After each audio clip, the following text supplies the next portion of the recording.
আসসালামু আলাইকুম। আশা করি সবাই বেশ ভালো আছেন। আলহামদুলিল্লাহ, আল্লাহ পাকের অশেষ রহমতে আমিও বেশ ভালো আছি। তো আজকের ভিডিওটা তাদের জন্য যারা আমার কমেন্টে বলেন আমি নাকি ওসমান হাদি ভাইয়ের ভিডিও দিয়ে ভাইরাল হয়েছি। তো আসলে আমি কিন্তু ওসমান হাদি ভাইয়ের ভিডিও দিয়ে ভাইরাল হতে চাই নাই। আগের দিনে মানুষ ছবি অ্যালবাম করে রাখতো বা যে কারো কোনো ইতিহাস স্মৃতির পাতায় লিখে রাখতো, খাতা কলমে লিখে রাখতো। কিন্তু এখনকার যে বর্তমান যুগ আসছে, আমরা কিন্তু একটা পেজ খুলে কারো ইতিহাস লিখে রাখতে পারি। কোনো একটা ইউটিউব চ্যানেল বা ফেসবুক বা টিকটক যে কোনো একটা আইডি খুলে আমরা মানুষের ইতিহাসগুলো ধরে রাখতে পারি, আমাদের জীবনের ইতিহাসগুলো ধরে রাখতে পারি। তো সেক্ষেত্রে সবাই, যেহেতু সবাই না, অনেকে যেমন এটা করে, তো আমি একটু সুযোগ পেয়েছি। আমাদের প্রিয় ওসমান হাদি ভাই শহীদ হয়েছেন, তাকে নিয়ে কিছু একটা জীবনের গল্প, তার ইতিহাস, তার কাহিনী ধরে রাখতে চাই, যাতে আমাদের আগামী প্রজন্ম যারা নতুন আসবে, আমাদের পরবর্তীতে আমাদের সন্তানরা বড় হবে, তাদের ঘরে বাচ্চা কাচ্চা হবে, তারাও যাতে আমাদের এই শহীদ ওসমান হাদি ভাইয়ের ইতিহাসটা পড়তে পারে। শহীদ ওসমান হাদি ভাইয়া কি ছিল, কেমন মানুষ ছিল, কাদের জন্য লড়াই করেছেন, কাদের ভালোবেসে জীবন দিয়েছেন, যাতে এগুলো জানতে পারে। সেজন্য কিন্তু আজকে আমি এই ভিডিওটা, সেই কারণেই আপনাদের কাছে আজকে ভিডিওটা নিয়ে আসছি, যে আমি কি কারণে ভাইরাল হয়েছি। ভাইরাল আসলে আমি হতে চাই নাই, আমি শুধু ওসমান হাদি ভাইয়ের ভিডিওগুলো আমার অ্যালবামে যত্ন করে রেখে দেওয়ার চেষ্টা করছি। তো আসলে ওসমান হাদি ভাইয়ের সম্বন্ধে আমি তেমন কিছু জানতাম না। যখন জুলাই মাসে যুদ্ধ হয়, তো অনেক ছোট ছোট বাচ্চা, ধরতে গেলে বাচ্চাই, যেহেতু তারা এখনও ছোট, তারা কেউ বিয়ে করেছে, কেউ লেখাপড়া করে, তারাই কিন্তু এই জুলাই যোদ্ধা, তারাই এই জুলাইতে যুদ্ধ করেছেন। তো সেইখানে থেকে আর কি হাদি ভাইয়ের নামটা আমি তত দেখি নাই, বা টিভি এতটা দেখা পড়ে না। তবে যখন নাকি হাদি ভাইয়ের মাথায় গুলি লাগলো, তখন কিন্তু একটা খবর আসলো যে হাদি ভাইকে কারা যেন গুলি করেছে। হাদি ভাই খুবই গুরুতর অসুস্থ। তো তখন আর কি হঠাৎ করে একদিন আমার সকাল হলো, রাতে ঘুম ভাঙার পরে সকাল হলো। সকালবেলা আমার একটা অভ্যাস, প্রতিদিন আমি ঘুম থেকে উঠে আমি আমার ছেলের রুমে যাই, আয়তাল কুরসি পরে ওর মাথায় ফু দেই, ওরকে হাত বুলিয়ে দিই। আর যেদিন শুনেছি যে শহীদ ওসমান হাদি ভাইয়ের মাথায় গুলি লেগেছে, সেদিন আমার কেন জানি খুব কষ্ট হইতেছিল, বুকের ভিতরে চোখ বেয়ে পানি পড়তেছিল। আমারও তো একটা সন্তান, আমার একটা ছেলে, ওরও তো আজকে এই কাজটা হতে পারতো। তো আমি আমার ছেলের রুমে গিয়ে ওর মাথার পাশে বসে আয়তাল কুরসি পরে ফু দিতে লইছি, আর ও আমাকে ধরে কেঁদে দিছে যে আম্মু, একটা খবর শুনেছ, আমাদের ওসমান হাদি ভাইয়ের মাথায় কে জানি গুলি করেছে। তো আমি ওকে বললাম যে ওসমান হাদি ভাই কে? আমি তো তেমন করে তাকে চিনি না, খবরে দেখতাম বা মোবাইলে একটু একটু ভিডিও দেখতাম। বলতো উনি সত্যের কথা বলে, উনি ন্যায়ের কথা বলে, উনি জুলাই যোদ্ধার সর্বশ্রেষ্ঠ, সবসময় পাশে ছিল সবার।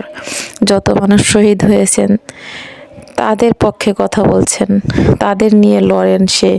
সে খুবই একটা ভালো মানুষ, এরকম সোনার ছেলে আমাদের দেশে দরকার। তো আমার ছেলে বারে বারে বলতেছে, আম্মু তুমি ওসমান হাদি ভাইয়ের জন্য দোয়া করো, সে বর্তমান প্রজন্মের একটা মানুষ, সে খুব ভালো মানুষ, তাকে আমাদের দেশের জন্য খুবই গুরুত্বভাবে দরকার। কারণ সে যা বলে তাতে আগামী প্রজন্মে বাংলাদেশটা খুব সুন্দরভাবে চলবে। তো আসলে আমি আমার ছেলের কাছ থেকে কথাটা শুনে আমার মাথার মধ্যে ঘুরপাক খাচ্ছে যে আমার এখন ওসমান হাদির ভিডিও দেখতে হবে। তো তখন আমার একটা ইউটিউব চ্যানেল আছে আগে থেকেই, এর মধ্যে আমার একটা চ্যানেল আবার নষ্ট হয়ে গেছে, মনটা খুব খারাপ, আমি আর কোনো ভিডিও বানাইতে চাই নাই।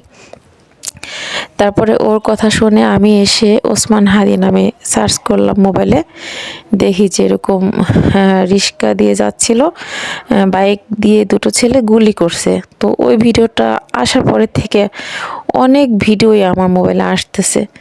তখন আমি ভাবলাম যে এই ভিডিওগুলো আমাদের আগামী প্রজন্মের মধ্যে ছড়িয়ে দেওয়া যাবে কিভাবে, সেটা আমাকে চেষ্টা করতে হবে। আর আমি হয়তো একদিন থাকবো না, আমার সন্তানেরা থাকবে না, আমাদের নাতি নাতকুরা থাকবে। তো সেই ক্ষেত্রে এই অ্যালবামটা যদি আমার ইউটিউব চ্যানেলটা থাকে, অবশ্যই আমি না থাকলে তারা এটা দেখতে পারবে, জানতে পারবে যে ওসমান হাদি কে ছিল। তো সেই জন্য আর কি আমি শর্ট ভিডিওগুলো নিয়ে কাট করে আমি ভিডিওগুলো তৈরি করি।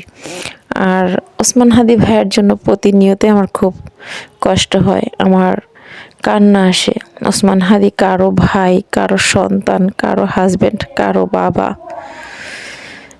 তো সে খুব ভালো মানুষ ছিল। যখন তার ভিডিওগুলো আমি দেখি আমার চোখ বেয়ে বেয়ে পানি পড়ে, যে এত সুন্দর করে সে কীভাবে কথা বলে, এত সুন্দর করে কথাগুলো সাজিয়ে গুছিয়ে বলে। একটা ভিডিও আমি এত পরিমাণ দেখছি যে আমি আসলে বলতে পারবো না। আমি শহীদ ওসমান হাদি ভাইয়ের মারা যাওয়ার পরে থেকে আমি শুধু তার ভিডিওগুলো দেখি আর তার ভিডিওতে কমেন্ট করি। যে একটা কথাই বারবার বলতেছে যে কে জানি উপরে থেকে ময়লার পানি দিতেছে, একবার না 3বার করে ময়লার পানি দিতেছে। আবার বলতেছে আচ্ছা দেন সমস্যা দেন, আপনি যদি দিয়ে খুশি থাকেন তাহলে দেন। এই ভিডিওটা মানে আমি এত প্রকারের দেখছি, তা বলে বোঝাতে পারবো না। আমার মানে মোবাইলে এমবি ভরতে হয় না, ওয়াইফাই দিয়ে আমি ভিডিও দেখি। সেক্ষেত্রে যখনই সময় পাই আমি ওসমান হাদি ভাইয়ের কথাগুলো শুনি। একটা কথা বলছে যে আমি যখন থাকবো না, যদি আমি মারা যাই, তো ভাইয়া আপনারা আমার ছেলেটাকে দেখবেন। যে এই কথাটা যখন বলে তখন আমার বুকটা একদম ফেটে যায়। যে আসলে মনে হয় ওসমান হাদি ভাই জানতো যে আমি যেহেতু সতের কথা বলি, ন্যায়ের কথা বলি, দেশের সাধারণ জনগণের কথা বলি, দেশের উন্নয়নের কথা বলি, সেক্ষেত্রে আমাকে হয়তো বা এই বাংলাতে নাও রাখতে পারে, মেরেও ফেলতে পারে। তার ভিতরে একটা মনে একটা আতঙ্ক ছিল, কিন্তু সে খুব সাহসী ছিল, সে খুব ভয় পাইতো। তো আসলে আমার তো বাবা নেই, বাবা মারা গেছে। স্বজন হারানোর কষ্ট আমি বুঝি না। আমার বাবা 2 ভাই, আমি 1 বোন। তো বাবা মারা যাওয়ার পরে ভাইয়েরা আমার থেকে একটু মন মালিন্য হয়ে দূরে আছে। কিন্তু আমি এখন স্বজন হারানোর কষ্ট বুঝি, যে স্বজন হারালে কেমন লাগে, বুকটা ফেটে যায়। যে কোনো তার মা সন্তান হারাইছে, এই সন্তানটাকে মানুষ করতে তার মায়ের কত কত কষ্ট হয়েছে। আমার ছেলে পবিত্র কোরআনের হাফেজ, 30 পারা কোরআনের হাফেজ আমার ছেলে। সেই শিশু থেকে আমার ছেলেটা দূরে থেকে মাদ্রাসায় থেকে লেখাপড়া করছে, মায়ের আদর পায়নি, বাবার আদর পায়নি।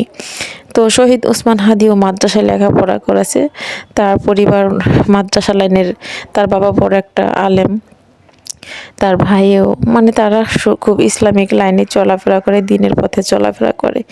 এই ওসমান হাদিকে পড়ালেখা করে এই পর্যন্ত আনতে তার মার, তার বাবার কত পয়সা খরচ হয়েছে, তো কত ভালোবাসা, কত কান্না, কত বেদনা। তার সন্তানটাকে দূরে রেখে তারা লেখাপড়া করাইছে। তো একটা সন্তান মানুষ করতে গেলে কিন্তু বাবা মার সর্বোচ্চ শেষ হয়ে যায়।